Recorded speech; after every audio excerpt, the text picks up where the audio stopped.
Imagine two people, Sarah and Mike. Both begin their retirement on the exact same day, January 1st, 2025. They are both financial professionals who have each saved precisely $1 million. They both require $40,000 this year to cover their living expenses. They are both invested in identical indexed funds, and over the next 20 years, their portfolios earn the exact same average annual return of 7%. Logically, you would assume their retirement accounts would end up in the same place, that they would both thrive. But here is the terrifying truth. 15 years from now, Mike is broke. He has run out of money and is forced to sell his house to survive. Meanwhile, Sarah has over $1.4 million left in her account and is living comfortably. How is this possible? If the returns were identical, how did one person end up financially ruined while the other succeeded? The answer is simple, shocking, and almost never taught in financial literacy courses. It is the hidden risk that proves averages are meaningless in retirement planning.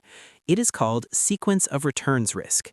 My name is Andrew, and I spend way too much time analyzing the invisible mathematical traps the financial world sets for hardworking people. If you believe that hitting your savings number means you're safe, make sure to subscribe and give this video a thumbs up, because today I will prove that when you retire matters more than how much you retire with. I will show you the specific math behind sequence of returns risk, why it's the most brutal tax on early retirement, and how you can use key strategies to beat the market's timing. The fundamental flaw in most retirement planning is relying on the average return. When you use a calculator and plug in 7% or 8%, it assumes you get that return every single year, smoothing everything out and making the future feel predictable. This is a fatal assumption. Here's what most people don't realize. In retirement, the order of your returns is exponentially more important than the average. Mike retired in a bad year. His first 3 years were brutal. He started with $1 million and faced a sequence of returns, a minus 5% loss, followed by a minus 10% loss, followed by a 20% gain. He was forced to sell investments at a loss just to pay his rent and buy groceries, withdrawing $40,000 from a rapidly shrinking pool. This is negative compounding, financial poison. He sold low, guaranteeing those funds wouldn't be there for the eventual recovery. Now look at Sarah. She was lucky. She got the exact same returns as Mike, but they were reversed in her first 3 years. A 20% gain, followed by a negative 10% loss, followed by a negative 5% loss. After the same 3 years, she was also down, but she benefited from positive compounding early on. Her portfolio grew quickly before she needed to make significant withdrawals. Even with the subsequent crash, she was taking $40,000 from a larger pool. She had already built a financial cushion. Crucially, the absolute average return for both Sarah and Mike over the full 20-year period is mathematically identical, but because Mike faced early losses combined with mandatory withdrawals, he entered a death spiral he could never escape. His portfolio collapsed at the worst possible time. Sarah, with her early gains, survived the identical later losses and thrived.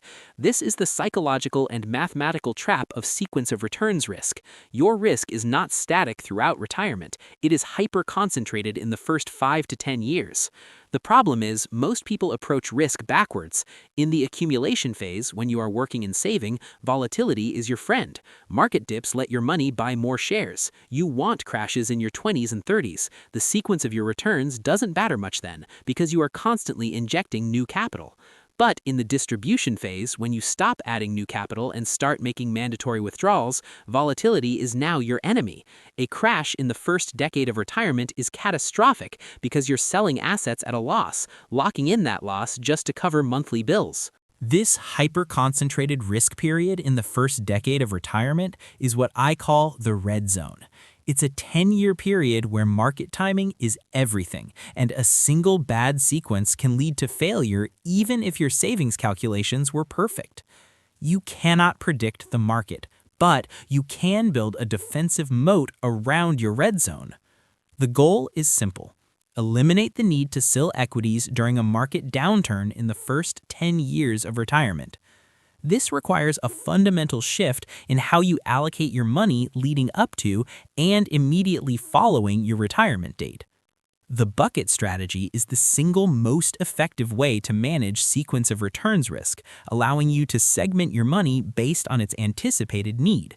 This creates a financial barrier between your day-to-day spending and your risky long-term investments.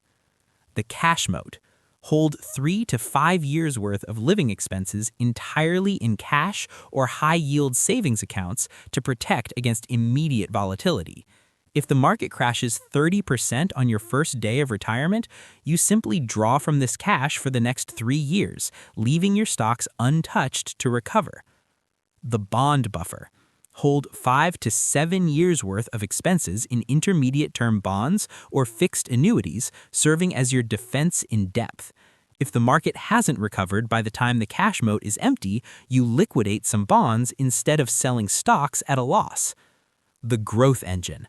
Hold everything else in your aggressive, diversified stock portfolio.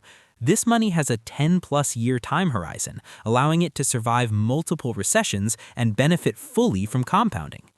Every year, if the market has been positive, you simply refill the cash moat from the gains in the growth engine. If the market has crashed, you wait. You use the first 2 buckets to absorb the shock, giving your primary growth engine time to recover without locking in losses. Beyond the bucket approach, most financial plans assume you withdraw a fixed dollar amount every year, but this is rigid and dangerous during the red zone. You must employ a dynamic withdrawal strategy. If your portfolio is up 20% in a good year, you might allow a small bonus withdrawal.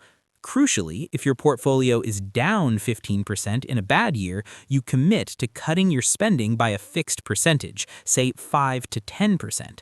Mike could have survived if he had cut his withdrawal in his first 2 bad years, saving his core principal. The goal isn't starvation, it's flexibility. A small spending cut early on can save your retirement 15 years later. Finally, the most potent defense against sequence of returns risk is creating a temporary, flexible income stream during the red zone. If Mike had worked a flexible consulting job earning even $20,000 for the first 5 years, his necessary withdrawal would have dropped drastically, mitigating the damage caused by negative compounding. This strategy is often the final piece of the Coast Fire puzzle. You hit your number, but work a low-stress job for the first few years of withdrawal to protect your principal. The psychological toll of this risk is immense because it happens at the moment you are supposed to be celebrating your freedom. You may feel like you did everything right only to be crushed by bad luck in the first 5 years, but you cannot let fear paralyze you.